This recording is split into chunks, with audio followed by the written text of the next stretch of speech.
people are actually playing stomach politics now. And I see that you continue to take us to ideology. And I disagree with the speaker who was speaking earlier now about it's a given, factionalism will happen either way because ANC is a broad church. We have a problem in the way that we're playing our politics, and we don't want to confess that we have adopted a Western model of politicking, if you like. This is a foreign system to us. And for as long as we continue to operate with such a modus operandi, I think post-Polokwane, there's really no ideological differences between COPE, Acham, all these political parties that have come after Polokwane. You read their manifestos, for example, this year, given that we're going to a national election, they're saying the same things. So it now then begs the question, what are we talking about when we speak of ideology now in black political parties in the context of South Africa? So I think, my last point. It's I don't know, maybe you can just share with the House. Communism, nationalism, socialism, Marxism. In line with what the speaker was saying earlier, that these are norms and they're natural. Are these really natural to us? In terms of our differences in ideological thinking, in our politicking, are these really natural to us? Thank you. Thanks, all right, here we go. Thank you very much. My name is Michael Bonile Skan, a Blue student. The sample of the exercise by Tando and Lou, to me, it glorifies a particular culture, which is far from what we can award a status of ideological realm. To me, it's means of survival in a particular area. Because when you look at the context of South African struggle,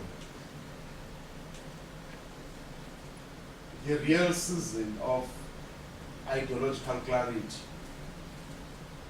was the season between 1915 and early 1960s. Thereafter, to me, issues of ideological web were not prioritized by all actors. It is even worse with the generation of the 90s till today, wherein your political affiliation is driven by crash materialism. In that space, you cannot blame any political party of today, because now we're living in a parliamentary politics environment, as opposed to people who are selfless, who wants to give it all to their communities. Maybe Prof. Boysen need to be summoned and appear again in this platform to justify her analysis of nationalist and communist conflict within the ANC. Because from where I'm sitting at, the issues at ANC are issues that relate to fundamental objectives of both the NTR and the Freedom Charter, which, at least if we were to be open and be constructive to the ANC, the generation that is in leadership currently is actually in the web of the neoliberal order, which does not resonate with the aspirations of the broader communities. Thank you very much. Okay, you want to go through it? Yeah, sure. Let me just begin from the last point, Michael, and maybe tie that with one of the points that Tsepo Moloi talks about. And Tsepo, you're saying that I'm romanticizing and there are no ideological differences. And again, Michael, you reiterated the same thing, that they're not ideological and so forth. I mean, I don't think I'm making a case here that these functions, there is any kind of ideological basis to them. I guess what I'm actually trying to do is to refute that argument, that there is any kind of ideology. When I mention ideology in my paper, is that it is there, but it masks material interests. So that's when I say that. So in a sense, ideology just becomes instrumental in a way. So I don't really believe that there's any kind of ideological basis to these functional qualities. And Tsepo, your point on going back when I historicize, I mean, I agree with you, and I mean, I'll take that as a comment. To go back to the formation of the ANC, 1910, 1911, and 12.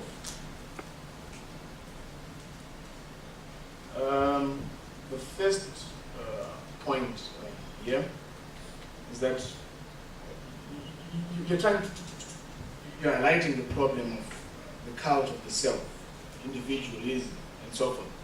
And I guess it ties back again into Taban's initial comment and why I draw on the neoliberal context. Because you're right, I agree with you, and that's why I draw on it, because I'm saying this is the framework that we are operating within. And what have been its effect? So those people have talked about it in different contexts. In local politics, you could read this in that light. That is how people have handled or reacted to this. And you talked about, let's go back to the motivations of the people. Let's go back to the actions of the people. What I try to do in drawing on some of these stories, and I have a couple of them, is to try and do that exactly, to try and bring out the stories and sort of try and understand the motivations of the individual actors that we're talking about. Yeah, so thank you for pointing that out, and yeah. Okay, I think that's it. Other questions? Yeah. Yeah, it's Ben Scully from Sociology. Actually, I want to ask about the material you got and something about that gets to this question of selfish ideology, because the quotes and the stories you presented were so kind of nakedly materialist, people saying, I have to do this because this is my best chance for a job. I wonder, is the factionalism openly materialist in the way it functions at that level, or are you selecting quotes that present it that way?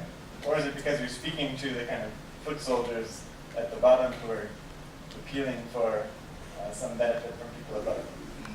Excuse me.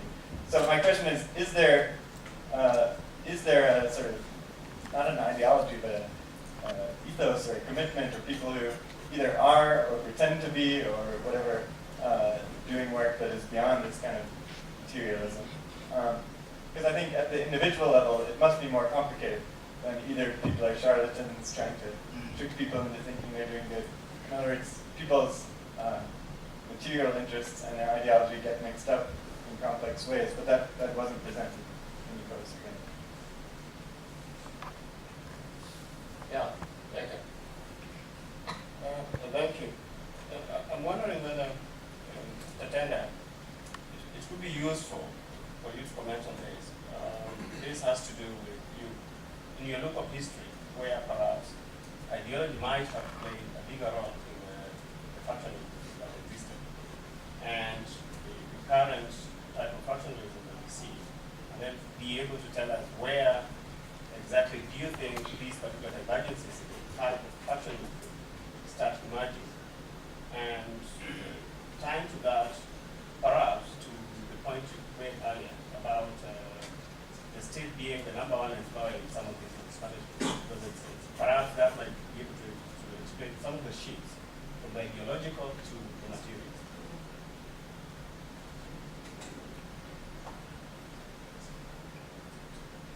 Other questions? Yeah, go for it.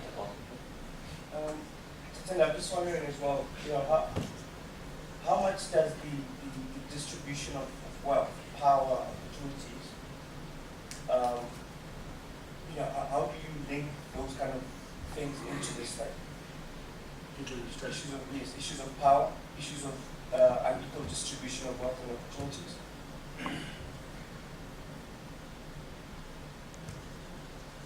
Thank you. And Ben, I guess your point is very valid, and I guess one is to make a decision. When you're doing research and you want to write a paper, you have to make a decision about a particular argument that you want to take. So you're asking me, is there an ethos of people going beyond materialism within this context? And my answer to you would be yes. Not everyone there is just materialist based. There are some individuals within there who are still driven by a particular ethos. So the elective conference, the regional elective conference that I referred to in 2012, and I mentioned this in passing, but what happened at that conference, it ended up being fragmented along 4 different lines. So you can say 4 factions. And in my own analysis of that, there was a particular group there that was driven by a particular ethos of principles of the national democratic revolution and so forth. But it wasn't successful at that conference. They didn't get into the executive. What we had was an alliance of 2 factions, the one led by the lady I talk about here, Zubisa Fako, and another faction that is very business oriented. These are people who have got business in the municipalities. They're the ones who they have companies that are in charge of beautification of different municipalities in the municipality. So these are multi-millionaires and entrepreneurs in a sense. And these are the people who got in. So that group that you're talking to didn't make it, but it's there.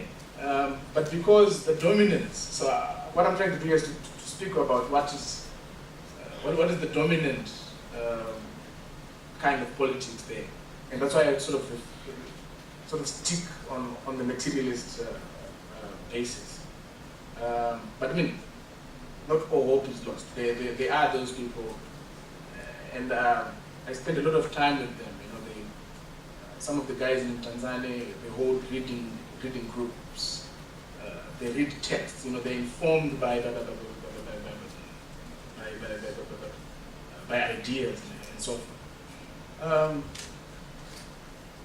But Jacob, you're saying that it would be useful in my analysis, in my going back to history, to sort of identify where it all went wrong, where the shift was. I agree with you that at some point there was some ideological basis to groups within the alliance, but there seems to be a shift. And I think the shift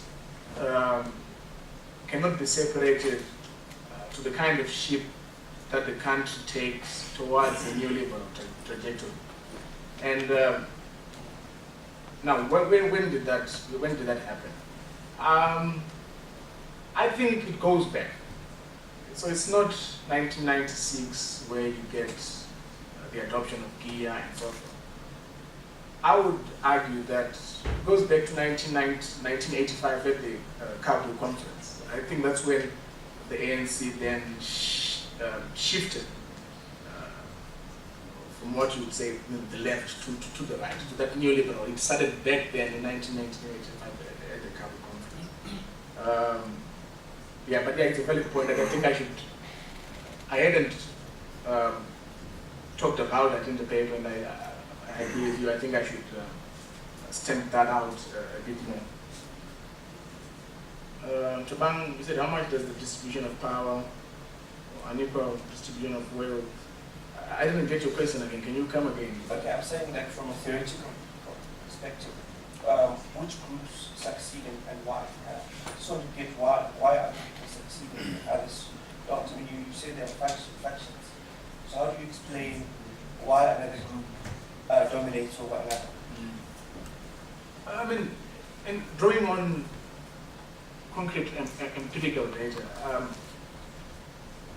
I would tell you that in this particular context, like I said, one of the factions was associated with business people, and Roger calls this the party state bourgeois.